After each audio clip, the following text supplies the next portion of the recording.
Hola a todos. Bienvenidos a mi canal.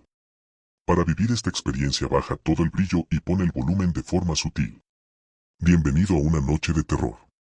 No tienes que pensar que estoy loco, Elliot. Muchos otros tienen prejuicios más raros que este. ¿Por qué no te ríes del abuelo de Oliver, que no quiere ir en coche? Si no me gusta ese maldito metro, es asunto mío, y de todos modos llegamos más rápido en el taxi. Habríamos tenido que subir la colina desde Park Street si hubiéramos cogido el coche. Sé que estoy más nervioso que cuando me viste el año pasado, pero no hace falta que hagas una clínica por ello. Hay muchas razones, Dios lo sabe, y me imagino que tengo suerte de estar cuerdo. ¿Por qué el tercer grado? No solía ser tan inquisitivo. Bueno, si tienes que oírlo, no sé por qué no habrías de hacerlo. Tal vez debas hacerlo, porque me escribiste como un padre afligido cuando supiste que había empezado a dejar el club de arte y a alejarme de Pigman. Ahora que ha desaparecido, voy al club de vez en cuando, pero mis nervios ya no son lo que eran. No sé qué ha sido de Pigman, y no me gusta adivinar. Podría haber supuesto que tenía alguna información privilegiada cuando lo dejé, y por eso no quiero pensar dónde ha ido. Dejemos que la policía encuentre lo que pueda, no será mucho, a juzgar por el hecho de que aún no saben del viejo local de Norton que contrató con el nombre de Peters. No estoy seguro de poder volver a encontrarlo yo mismo, no es que lo intente, ni siquiera a plena luz del día. Sí sé, o me temo que sé, porque lo mantuvo. Estoy llegando a eso. Y creo que entenderá antes de que termine porque no se lo digo a la policía. Me pedirían que les guiara, pero no podría volver allí aunque conociera el camino.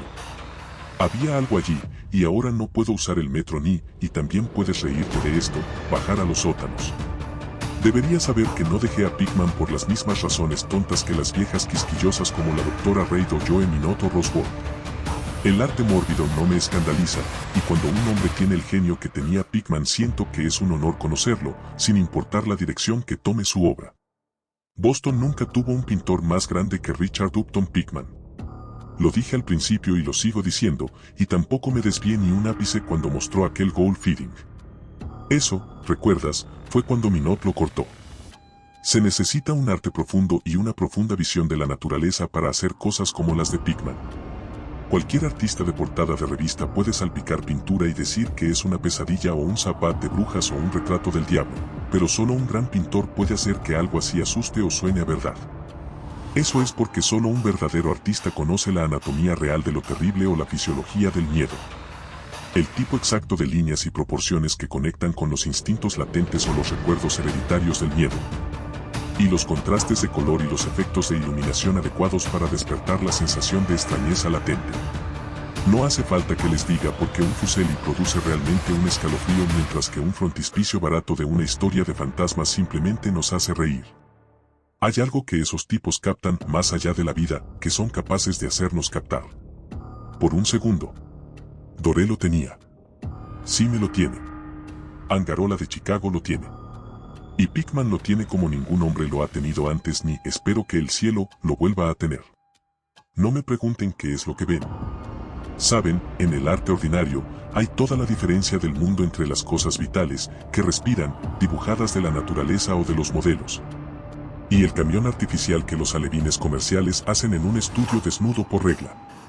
Bueno, debería decir que el artista realmente extraño tiene un tipo de visión que hace modelos, o convoca lo que equivale a escenas reales del mundo espectral en el que vive. En cualquier caso, consigue resultados que difieren de los sueños de los pretendientes, de la misma manera que los resultados del pintor de la vida difieren de las invenciones de un caricaturista de la escuela. Si alguna vez hubiera visto lo que Pigman vio, pero no. Tomemos un trago antes de profundizar más. Dios, no estaría vivo si hubiera visto lo que ese hombre, si es que era un hombre, vio. ¿Recuerdas que el fuerte de Pigman eran las caras? No creo que nadie, desde Goya, haya podido poner tanto infierno en un conjunto de rasgos o un giro de expresión. Y antes de Goya hay que remontarse a los tipos medievales que hicieron las gárgolas y las quimeras de Notre Dame y el monte Saint-Michel. Creían todo tipo de cosas, y quizá también veían todo tipo de cosas, porque la Edad Media tuvo algunas fases curiosas. Recuerdo que una vez le preguntaste a Pigman, el año antes de que te fueras, de dónde sacaba él esas ideas y visiones. ¿No fue una risa desagradable la que te dio? Fue en parte por esa risa que Reid lo abandonó. Reid, ya sabes, acababa de estudiar patología comparativa y estaba lleno de pomposas cosas internas sobre el significado biológico o evolutivo de tal o cual síntoma mental o físico. Decía que Pickman le repelía cada día más y que casi le asustaba hacia el final, que los rasgos y la expresión del tipo se estaban desarrollando lentamente de una manera que no le gustaba, de una manera que no era humana. Hablaba mucho de la dieta, y el medio Pickman debía ser anormal y excéntrico hasta el último grado. Supongo que le dijo a Reid, si es que usted y él mantenían correspondencia al respecto, que dejara que los cuadros de Pickman le pusieran de los nervios o le sacaran de quicio. Sé que yo mismo le dije eso, entonces. Pero tenga en cuenta que no dejé a Pickman por algo así.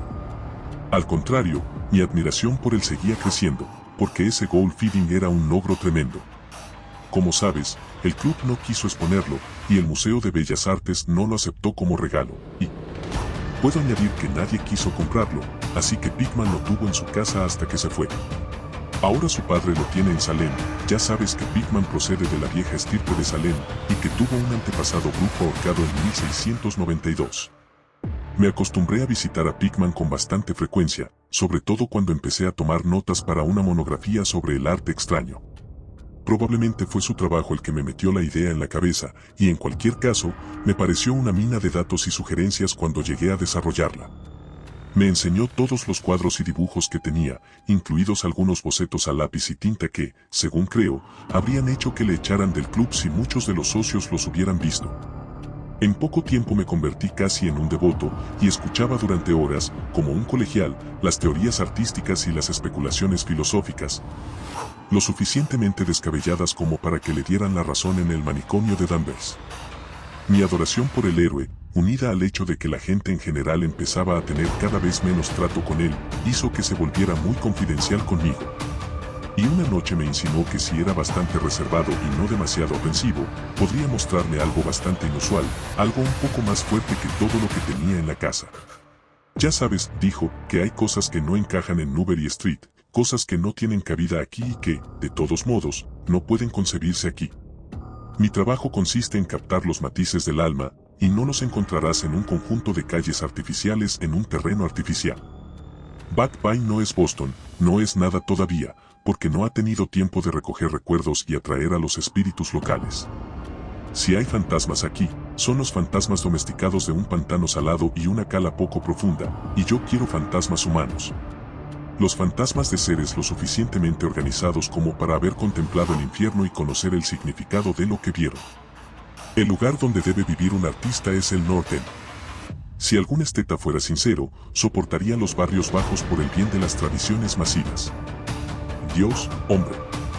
¿No te das cuenta de que lugares así no se hicieron simplemente, sino que crecieron? Generación tras generación vivieron y sintieron y murieron allí, y en días en que la gente no tenía miedo de vivir y sentir y morir. ¿No sabes que había un molino en Coast Hill en 1632 y que la mitad de las calles actuales estaban trazadas en 1650?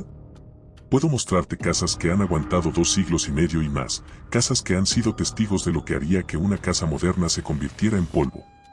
¿Qué saben los modernos de la vida y de las fuerzas que hay detrás de ella? Usted llama a la brujería de Salem un delirio, pero apuesto a que mi 4 veces tatarabuela podría haberle contado cosas.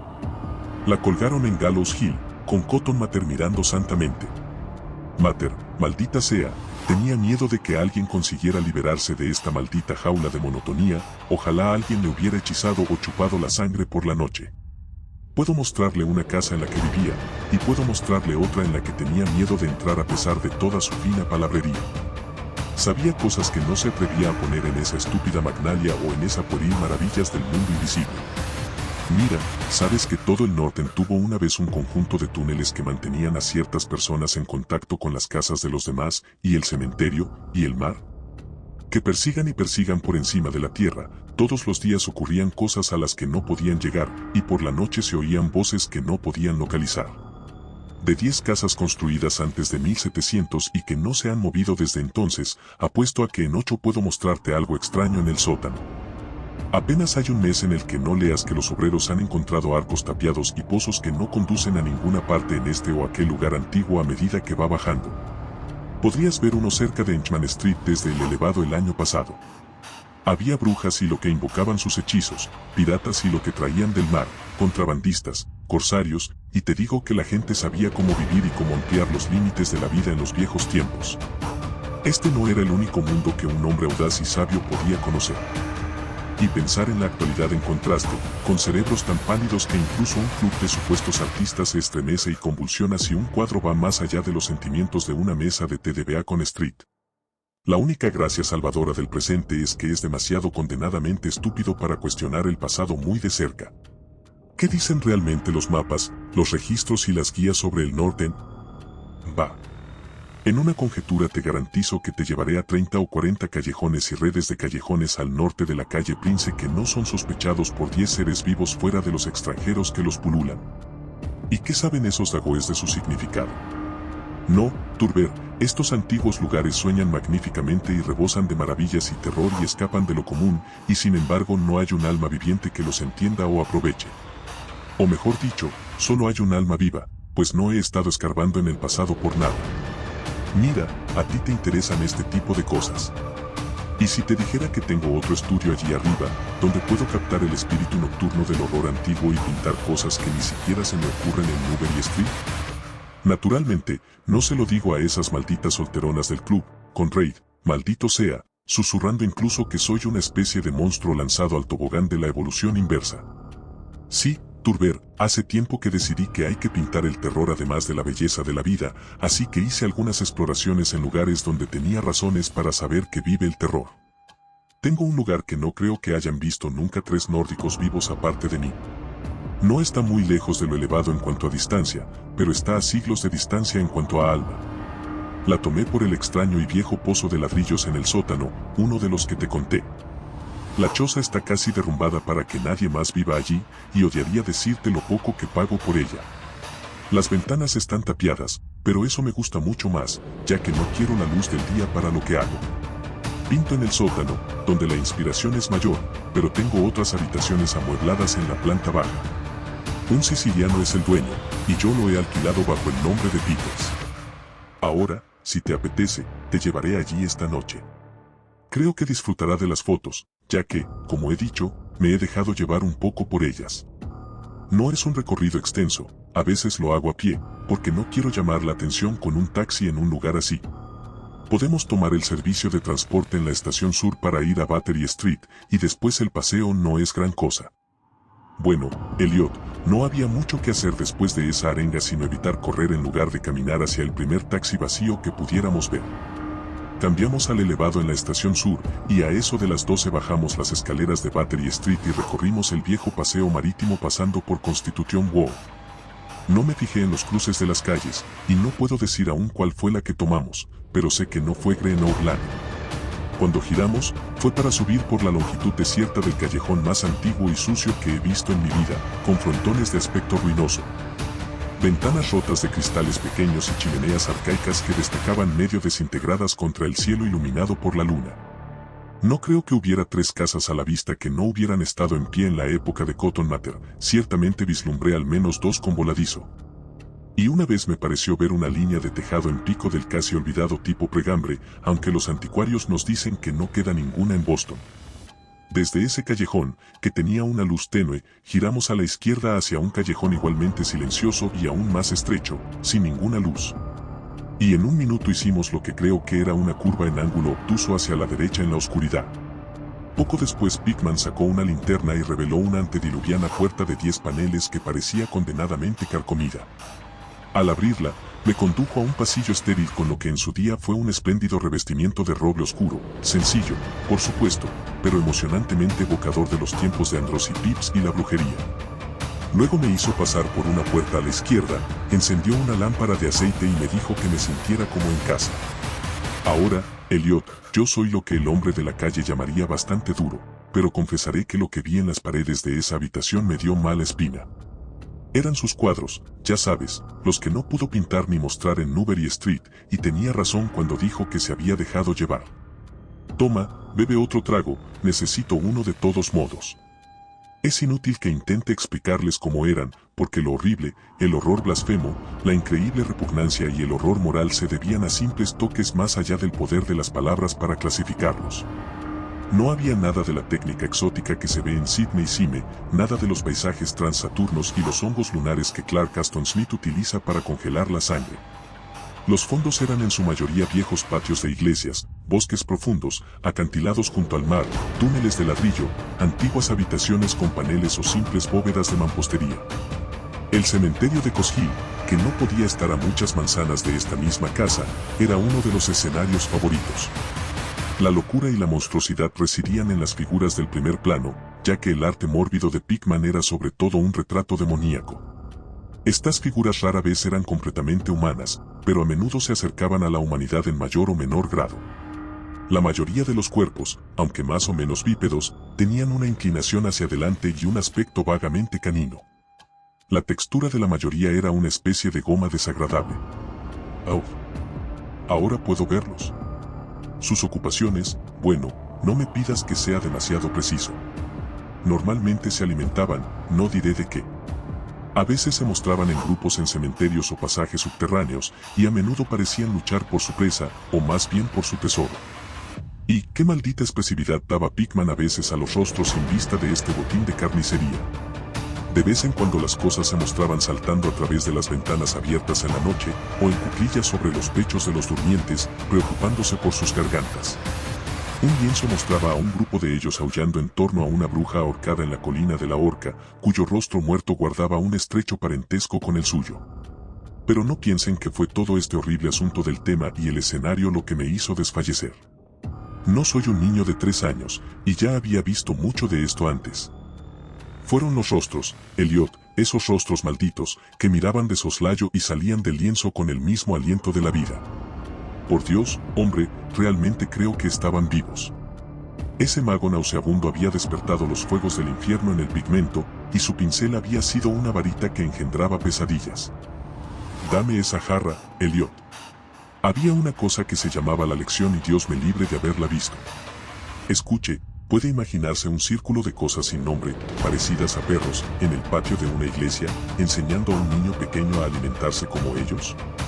El precio de un mutante, supongo, ya sabes el viejo mito de cómo la gente rara deja a sus engendros en cunas a cambio de los bebés humanos que roban.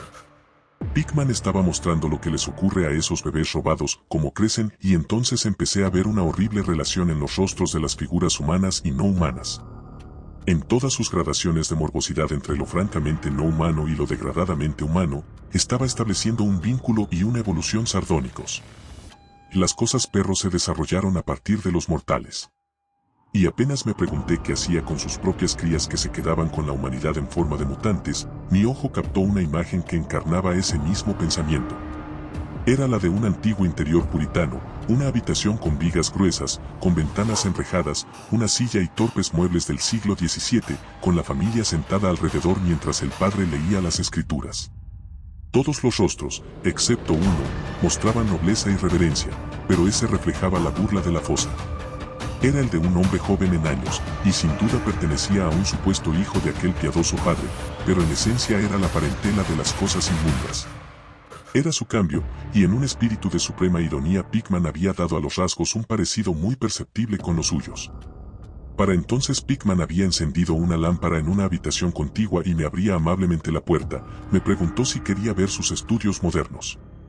Yo no había podido darle mucho de mis opiniones, estaba demasiado mudo de miedo y asco, pero creo que lo entendió perfectamente y se sintió muy halagado. Y ahora quiero asegurarte de nuevo, Elliot, que no soy ningún majadero para gritar ante cualquier cosa que se aleje un poco de lo habitual. Soy de mediana edad y decentemente sofisticado, y supongo que viste lo suficiente de mí en Francia para saber que no soy fácil de noquear. Recuerde también que casi he recuperado el aliento y me he acostumbrado a esas espantosas imágenes que convirtieron la Nueva Inglaterra colonial en una especie de anexo del infierno. Pues bien, a pesar de todo esto, la siguiente habitación me arrancó un verdadero grito y tuve que agarrarme a la puerta para no desplomarme. La otra cámara había mostrado a una manada de demonios y brujas invadiendo el mundo de nuestros antepasados, pero esta traía el horror directamente a nuestra propia vida cotidiana. Dios, ¿cómo podía pintar ese hombre? Había un estudio titulado Accidente en el metro, en el que una bandada de seres viles trepaba desde alguna catacumba desconocida a través de una grieta en el suelo del metro de Boston Street y atacaba a una multitud de personas en el andén. Otro mostraba un baile en Ghost Hill entre las tumbas con el fondo de oro. Luego había un gran número de vistas de sótanos, con monstruos que se introducían a través de agujeros y grietas en la mampostería y sonreían mientras se acuclillaban detrás de barriles u hornos y esperaban a que su primera víctima descendiera por las escaleras. Un asqueroso lienzo parecía representar una vasta sección transversal de Beacon Hill, con ejércitos de hormigas de los monstruos metíficos que se apretujaban a través de las madrigueras que alveolaban el suelo. Los bailes en los cementerios modernos se representaban libremente, y otra concepción me impactó más que todas las demás, una escena en una bóveda desconocida, en la que decenas de bestias se agolpaban alrededor de una que tenía una conocida guía de Boston y que evidentemente estaba leyendo en voz alta. Todos señalaban un pasaje determinado, y todos los rostros parecían tan distorsionados por una risa epiléptica y reverberante que casi me pareció oír los ecos diabólicos. El título del cuadro era Holmes, Lovell y Longfellow yacen enterrados en Mount Auburn. Mientras me estabilizaba gradualmente y me reajustaba a esta segunda habitación de diablura y morbosidad, comencé a analizar algunos de los puntos de mi repugnancia enfermiza. En primer lugar, me dije, estas cosas me repelían por la absoluta inhumanidad y la crueldad que mostraban en Pickman. El tipo debe ser un enemigo implacable de toda la humanidad para regocijarse tanto en la tortura del cerebro y la carne y en la degradación de los mortales. En segundo lugar, aterrorizaban por su propia grandeza. Su arte era el arte que convencía. Cuando veíamos los cuadros, veíamos a los propios demonios y les temíamos. Y lo más extraño era que Pickman no obtenía nada de su poder del uso de la selectividad o la bizarría. Nada estaba borroso, distorsionado o convencionalizado, los contornos eran nítidos y realistas, y los detalles estaban definidos de forma casi dolorosa. Y los rostros. No era una mera interpretación de un artista lo que veíamos, era el pandemonium en sí mismo, claro como el cristal en la más cruda objetividad. Eso era, por Dios. El hombre no era en absoluto un fantaísta o un romántico, ni siquiera intentaba ofrecernos las agitadas y prismáticas efemérides de los sueños, sino que reflejaba con frialdad y sobriedad un mundo de horror estable, mecánico y bien establecido, que él veía de forma completa, brillante, directa e inalterable. Dios sabe que pudo ser ese mundo, o donde vislumbró alguna vez las formas blasfemas que correteaban, trotaban y se arrastraban por él, pero cualquiera que fuera la desconcertante fuente de sus imágenes, una cosa estaba clara. Pickman era en todos los sentidos, en la concepción y en la ejecución, un realista minucioso, meticuloso y casi científico. Mi anfitrión me condujo al sótano, a su verdadero estudio, y me preparé para algunos esfuerzos infernales entre los lienzos inacabados. Cuando llegamos al final de la húmeda escalera, dirigió su linterna hacia una esquina del gran espacio abierto que tenía a mano, revelando el bordillo circular de ladrillo de lo que evidentemente era un gran pozo en el suelo de tierra. Nos acercamos, y vi que debía de tener 1,5 metros de ancho, con paredes de un buen metro de grosor y unos 15 centímetros por encima del nivel del suelo, una obra sólida del siglo XVII. O yo estaba muy equivocado. Eso, dijo Pickman, era el tipo de cosa de la que había estado hablando, una abertura de la red de túneles que solía socavar la colina. Me fijé ociosamente en que no parecía estar tapiado, y que un pesado disco de madera formaba la aparente cubierta. Al pensar en las cosas con las que debía estar conectado este pozo si las locas insinuaciones de Pickman no hubieran sido mera retórica, me estremecí ligeramente. Luego me volví para seguirle y subir un escalón y atravesar una estrecha puerta que daba a una habitación de buen tamaño, provista de un suelo de madera y amueblada como un estudio. Un equipo de gas acetileno daba la luz necesaria para trabajar. Los cuadros inacabados sobre caballetes o apoyados en las paredes eran tan espantosos como los terminados en el piso de arriba y mostraban los métodos minuciosos del artista. Las escenas estaban trazadas con extremo cuidado, y las líneas de guía trazadas a lápiz indicaban la minuciosa exactitud que Pickman empleaba para conseguir la perspectiva y las proporciones correctas. El hombre era genial, lo digo incluso ahora, sabiendo tanto como yo. Una gran cámara sobre una mesa me llamó la atención, y Pickman me dijo que la utilizaba para tomar escenas para los fondos, de modo que pudiera pintarlas a partir de fotografías en el estudio en lugar de llevar su traje por toda la ciudad para obtener tal o cual vista. Pensaba que una fotografía era tan buena como una escena real o un modelo para un trabajo sostenido, y declaró que las empleaba regularmente. Había algo muy inquietante en los nauseabundos bocetos y las monstruosidades a medio terminar que asomaban por todos los lados de la habitación. Y cuando Pickman descubrió de repente un enorme lienzo en el lado alejado de la luz, no pude por mi vida contener un fuerte grito, el segundo que emitía aquella noche. Resonó y resonó a través de las tenues bóvedas de aquel antiguo y nitroso sótano, y tuve que ahogar un torrente de reacción que amenazaba con estallar en forma de risa histérica. El Creador misericordioso. Elliot, pero no sé cuánto era real y cuánto era fantasía febril. No me parece que la Tierra pueda albergar un sueño así.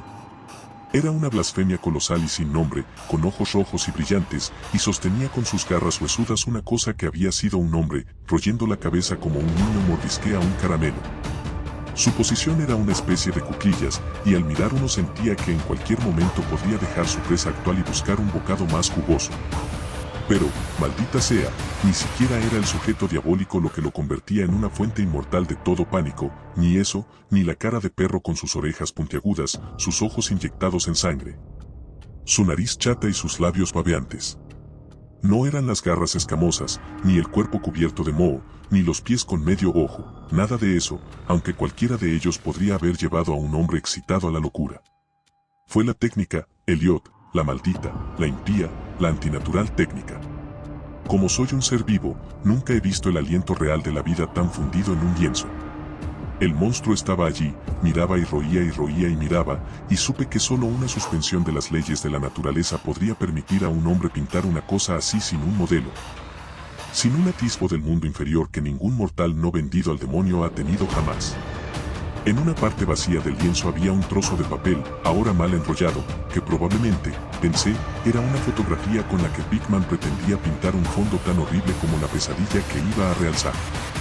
Extendí la mano para desenroscarlo y mirarlo, cuando de repente vi que Pickman se sobresaltaba como si le hubieran disparado. Había estado escuchando con una intensidad peculiar desde que mi grito de sorpresa había despertado ecos desacostumbrados en el oscuro sótano, y ahora parecía afectado por un miedo que, aunque no era comparable al mío, tenía más de físico que de espiritual. Sacó un revólver y me indicó que guardara silencio, luego salió al sótano principal y cerró la puerta tras de sí. Creo que me quedé paralizado por un instante. Imitando la escucha de Pickman, me pareció oír un débil sonido de correteo en alguna parte, y una serie de chillidos o golpes en una dirección que no pude determinar. Pensé en ratas enormes y me estremecí. Luego se oyó una especie de estruendo tenue que, de alguna manera, me puso la piel de gallina, un estruendo furtivo y a tientas, aunque no puedo intentar expresar lo que quiero decir con palabras. Era como una pesada madera cayendo sobre la piedra o el ladrillo, madera sobre ladrillo, que me hizo pensar. Volvió a sonar, y más fuerte. Hubo una vibración como si la madera hubiera caído más lejos de lo que había caído antes. Después siguió un ruido agudo y chirriante, un grito de Pickman y la descarga ensordecedora de las 6 cámaras de un revólver. Disparado espectacularmente como un domador de leones podría disparar en el aire para causar efecto. Un chillido o graznido apagado, y un ruido sordo. Luego, más chirridos de madera y ladrillos, una pausa y la apertura de la puerta, ante la cual confieso que me sobresalté violentamente.